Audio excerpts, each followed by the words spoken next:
Sasa rehefa mianaka maty teo ampamarina rehefa nijerana vato tao voalohany zay tsy naheno fa le zanako lahy ray tsy teto izy fa tany Ambositra dia izy avany indray nahenoko fa za teto tena zany tsisy santé mihitsy aza mbola tenenina mihitsy amin'ny mamako satria mahafantatra daholo le olona le fahatairana izany dia tsisy namela teny tamiko zany tany Ambositra miantso anahy hoe ndana mba jereo io maty io zany fa tsy avitra mihitsy izy dia teo taitra be ny andro amin'ny valo sasany any dia lasa midina zakazaka be tany amin'ny andro orana avo be dia zaho moa tonga tany fa tsy nahita an'izareo tsy nahita andreo satria tsy natsiaro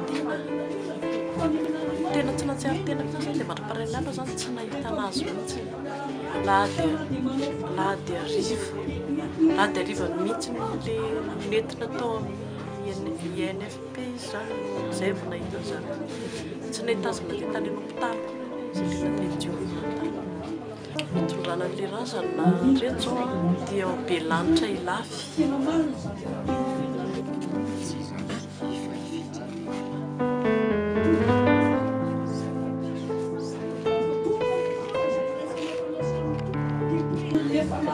minutes après ny lozan'izy teo no niazo any olona nefa za tsy atao toerana mba any Ambositra ny olona miatrana tsy zakanao zany na miasa tao raha tena tsy mandeha amin'ny tena hoe tokony izy miala teto tapoka aloha le izy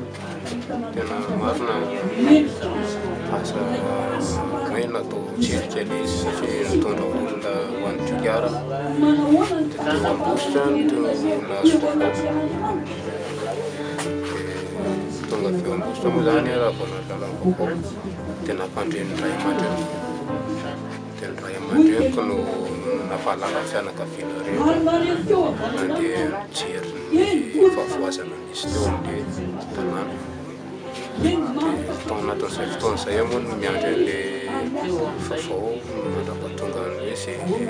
vaovao farany teo tsy mitratra miantso tsy mitratra manino ny telefona mafy le izy any an-tany maheno an'le maty ny zokinao maty ny fianakaviany zokinao tena hoe fahoriana tena tsy zaka zany